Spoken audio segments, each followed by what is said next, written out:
stories.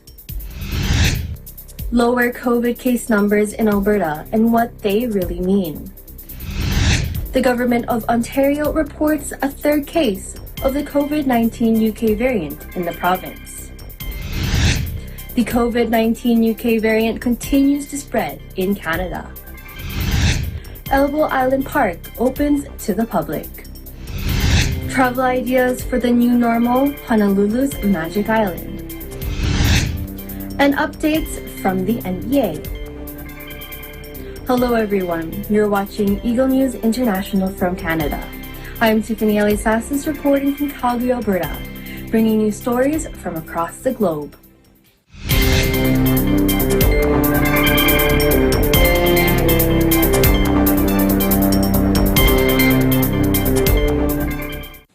As new COVID-19 cases in Alberta slowly decreases, one might wonder, what is next for the province? Here's Eagle News correspondent Thomas Eyelikeness with the details. For the past few days, there have been fewer new cases of COVID-19 reported in Alberta. On the surface, that's good news, because you know the numbers had been rising exponentially, and that led to a partial lockdown here. So are the restrictions about to end? Is that a flash of light that I see as I peer into the tunnel? Well, wait a minute. We have to put these observations into context. And to do that, we'll seek the insight of Alberta's Chief Medical Officer of Health, Dr. Dina Hinshaw. So there's a combination of things happening. The lower numbers that we've seen, especially the numbers over the past couple of days, are driven in part by less people seeking testing. So we know that over the holidays, fewer people will likely want to go to a testing center or perhaps, they may delay for a day or two, wait till the holidays are over.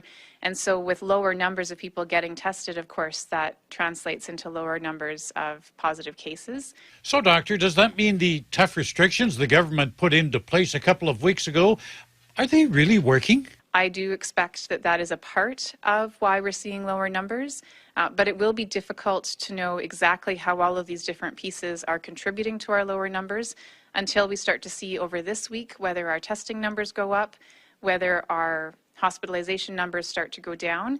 Let's talk about those hospitalization numbers for a minute. They're at an all-time high, yet case numbers are going down. And as well, in the last several days, in the last week, we've seen more than 150 deaths in the province attributed to COVID. Why is that, Dr. Hinshaw? We also know that things like deaths, hospitalization, ICU, those are what we call lagging indicators because they do happen at a delay of 1 to 2 weeks after we start to see our case numbers change. So we would expect that those numbers would take longer to start to come down than our case numbers. One other big factor on whether we're making progress on flattening the curve is how people spent the holidays. And on that point, Alberta Premier Jason Kenney says he's concerned about the numbers we'll see in a couple of weeks following the December holiday season. Inevitably, there will have been more, there will have been at least some degree of socializing here in Alberta that could affect our numbers that we might see pop up in a couple of weeks. Mr. Premier, it sounds like this is what happened in the fall when we saw case numbers increase then. If you look at where that really started to pick up, it was almost exactly 14 to 20 days after Thanksgiving when family gatherings happened, and then against our advice, people obviously also had Halloween parties. So it was that those intimate family gatherings, social gatherings, together with people indoors with cold weather, that led to this spike. Looking ahead with optimism, I wish you all good health. Remember to take care of others and take care of yourselves. Stay home, stay safe, and stay tuned to Eagle News for accurate and balanced coverage of the COVID-19 pandemic and other current affairs. In Edmonton, Canada, Thomas Eyelikeness, Eagle News. We live in interesting times. A third case of COVID-19 UK variant has been reported as COVID-19 continues to rise in Ontario. Eagle News correspondent Marjorie Quintos with the story. According to the Government of Ontario, a third case of COVID-19 UK variant has been reported in an individual in Ottawa with a recent travel from the UK. The individual is now in self-isolation as informed by the Ottawa Public Health. Furthermore, case and contact and management investigation is underway. In a recent statement by Dr. Vera Etches, Deputy Medical Officer of Health at Ottawa Public Health, says that weekly case counts in the city of Ottawa have been increasing as the number of tests coming back positive has leaped by 2.5%. And in the city's wastewater system has indicated that COVID-19 indicator has risen steeply. The wastewater system is an innovative research by CHEO and University of Ottawa. And Ottawa is the first community in Canada to conduct and report daily wastewater readings of COVID-19 signals, informing the community's response against COVID-19. The Ottawa Public Health recommends limiting interprovincial travel to essential purposes only, such as for work or caring for loved ones, and to do outdoor physical activities only within the city. The city has also advised that face masks are now required at all public skating rinks. People who are not in the same household must still keep distance of 2 meters apart on and off the ice. Although masks are not mandatory while skating actively, but according to the city, it is still recommended. This week, COVID-19 vaccination rolls out to select healthcare workers with continued vacations to long-term care homes and retirement homes, workers and essential caregivers. In Ottawa, Canada, this is Marjorie Quintos. We live in interesting times. The province of British Columbia has now recorded its first case of the COVID-19 UK variant. Here's Eagle News correspondent Vanessa Condi with the details. The UK variant of COVID-19 has reached BC on Vancouver Island on December 19. So far, this is the first case that has shown up. And out of caution, of course, we are making sure that this person remains in quarantine until their symptoms have resolved and they're no longer infectious. And we've done testing on anybody who is in that household, even though the person was meant to be isolating away from them. And this is to be sure that we're being extra careful about whether this virus can be transmitted or was transmitted to anybody here in BC. There has been extra tests to check the genome of the UK variant for any positive results in the past few weeks. Dr. Bonnie Henry has also given more information on the new variant. We know, though, that this variant does not seem to cause more severe illness, nor does it seem to have an effect on both the tests or the vaccines that we're using here in Canada. But it does seem, although the details are still unclear, but it does seem in the UK that it causes the virus to be more infectious. And there's one particular mutation on the spike protein that may make the virus more easily bind to the receptors, the ACE2 receptors in the back of our throat and nose, and thus make it more easily for someone to be infected with a smaller dose of the virus. So that is something why we're watching this very carefully and why we support right now trying to slow down any entry of that virus into the country with the current travel ban. The travel ban are from all flights from the UK to Canada up until January 6th. Not only has BC found the variant, but other provinces in Canada too, such as Ontario and Ottawa. From a joint statement from BC government, they have reiterated all British Columbians have to remember the virus spreads quickly but shows up slowly. By staying local, avoiding all non-essential travel, and using our layers of protection, we can reduce the potential for a surge in new cases and keep our communities and loved ones safe. This reminder is important to not only British Columbians, but for Canadians as a whole. In Victoria, BC, Vanessa Condi, Eagle News, we live in interesting times. Calgarians receive good news as the city of Calgary announces the reopening of Elbow Island Park. Eagle News correspondent Rachel Lucis tells us more. On December 29, 2020, the city of Calgary officially announced the opening of the Elbow Island Park, also known as the Wandering Island. The said park was temporarily closed beginning in 2017 for major park improvements including fish habitat restoration, flood mitigation work, and installation of functional public art. The Alberta flood of 2013 critically damaged the Elbow Island, overflowing the Glenmore Dam and filling the side channel of the island with gravel, leading the park to make massive restorations and projects. Located in southwest Calgary, the park is now open for public enjoyment, with plenty of activities for leisure time. In Calgary, Canada, Rachel Lucy's Eagle News. We live in interesting times. Demonstrators marched through the frigid streets of Chicago in memory of victims of gun violence, which rose dramatically in the third largest U.S. city in 2020. According to a December 27 count, police in the Windy City recorded 762 homicides in 2020. Up 55% from 2019. Shootings rose 53% to 3,227 from 2,120 in the city of 2.7 million. Up to 100 protesters holding portraits of loved ones who had been shot marched the snowy sidewalks waving flags in the city's colors, but marked with blood-stained bullet holes. Nicole McGee, 30, carried a sign with pictures of her cousin Mikhail James, a 1-year-old shot and killed over the summer.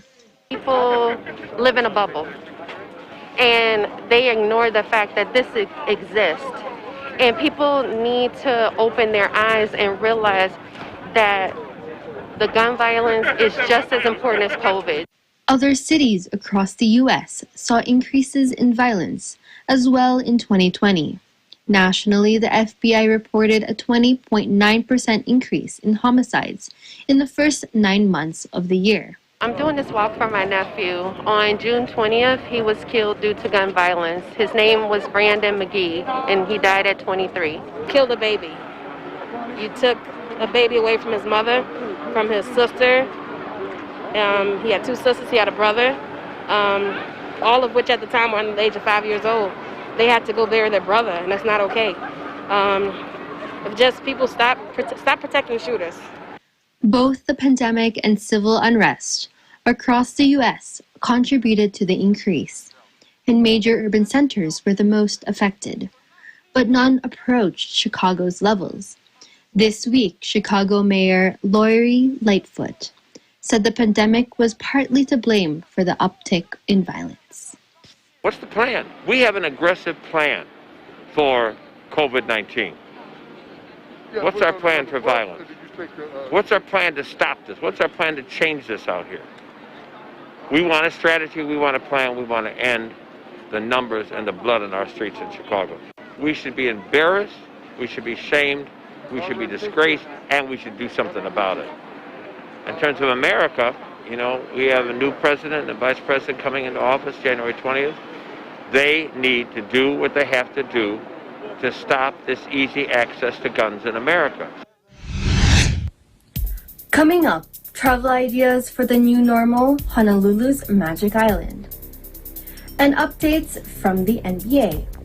Eagle News International continues after this.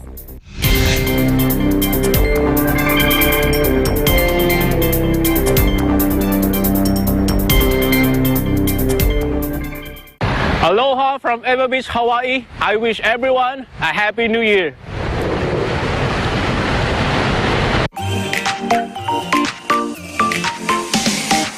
As we close the year 2020, we embrace the lessons that this year has unfolded to us. We share the same hope as yours, that the coming year will be so much better, and we will still bring you stories, encouraging and powerful, to keep us inspired every single day. On behalf of the EBC correspondents in Australia, Oceania, we would like to wish everyone all the best as we face 2021. Happy New Year to us all.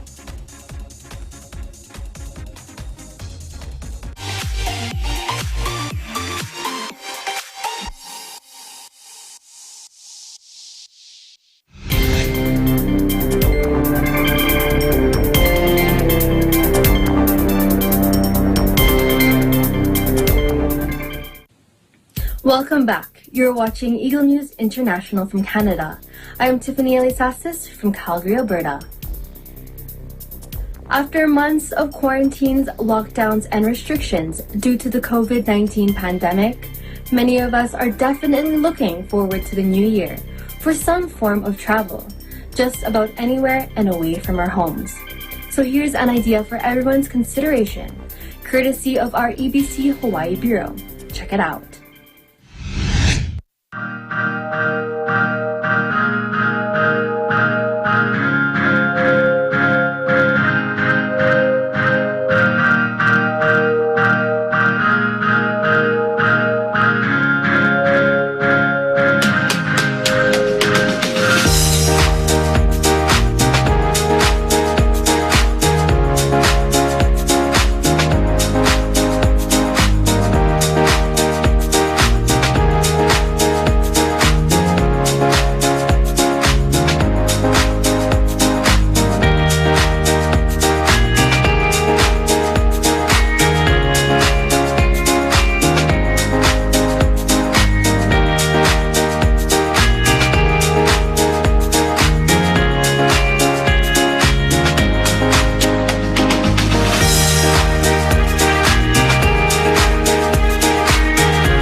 In sports, the Toronto Raptors are off to a slow start for the new NBA season against the Tampa Bay Lightning.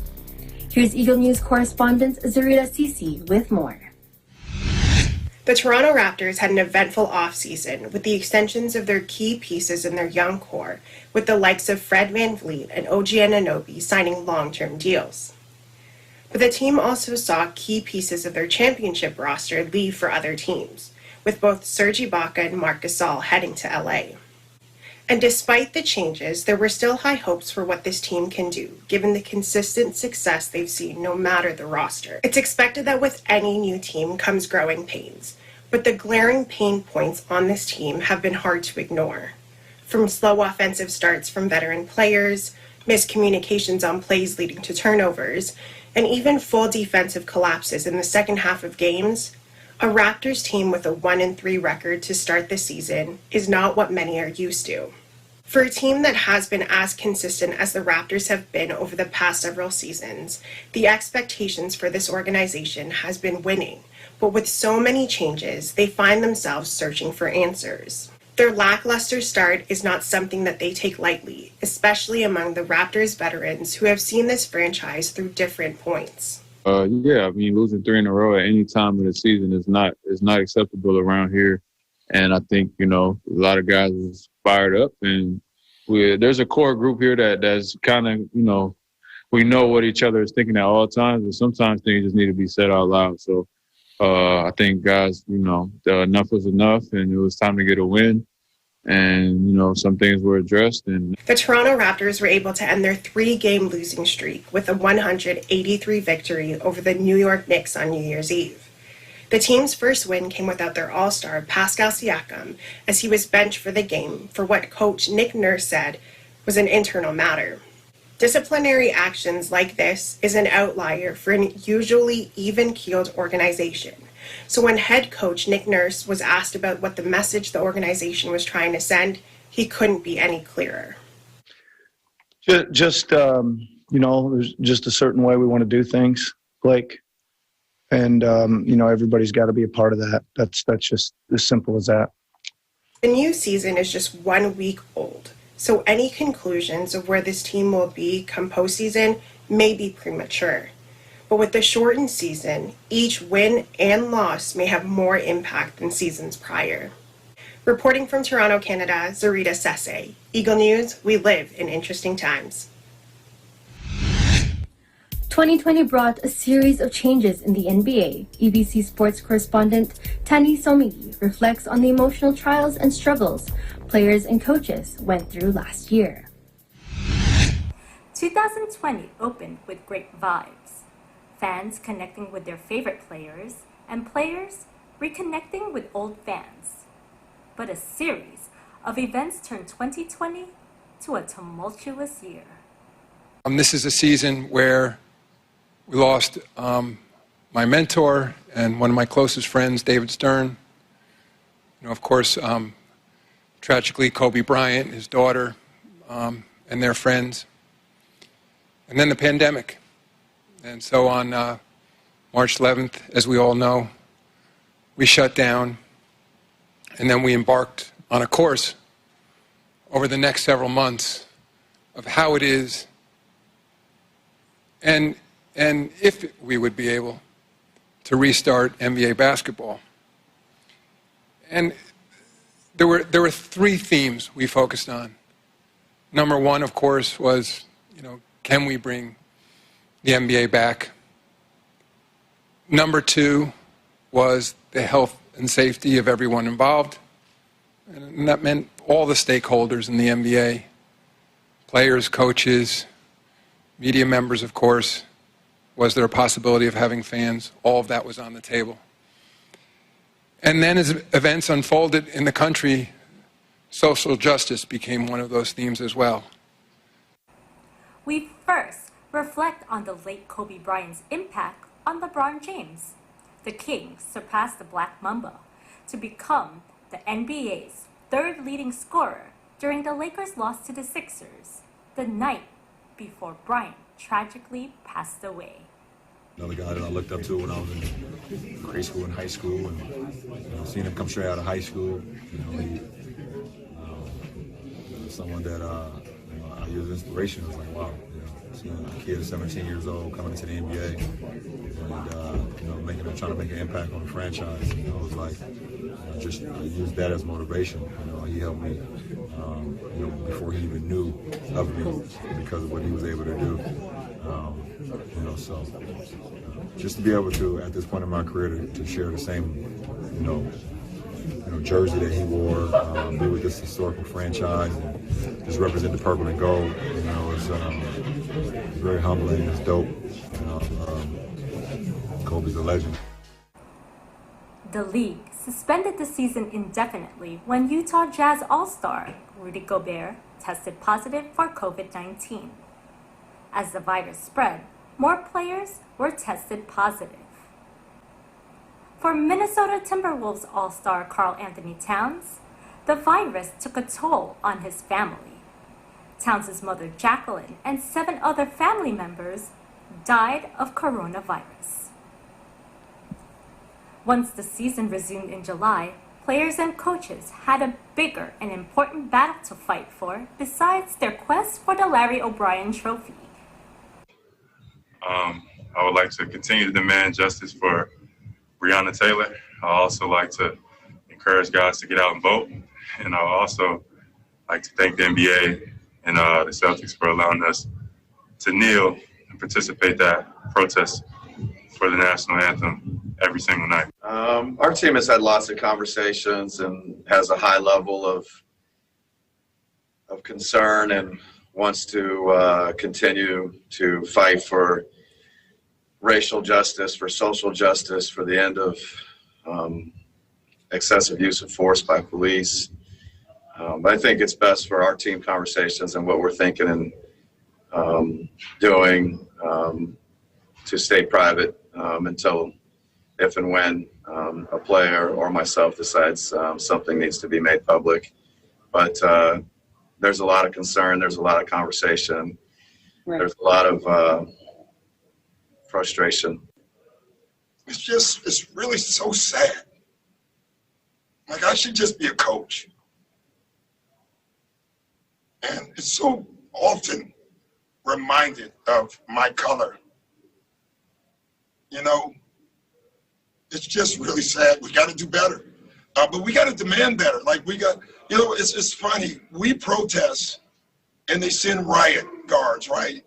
They send people in riot outfits. They go to Michigan with guns and they're spitting on cops and nothing happens. The training has to change in the police force. The unions have to be taken down in the police force. My dad was a cop. I believe in good cops.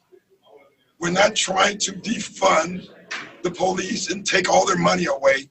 We're trying to get them to protect us, just like they protect everybody else. As we move forward to a new year, we expect an exciting new season with countless obstacles, high expectations, and rising superstars to bring it on in 2021. In New York, Tenny Sumagi, Eagle News, we live in interesting times. That's our program for today. Join us again next week as we bring stories that matter to you. Visit our website at eaglenews.net and eaglenewslive.com. Follow us on Twitter at twitter.com/eaglenews and on Facebook at facebook.com/eaglenews. Thank you for watching.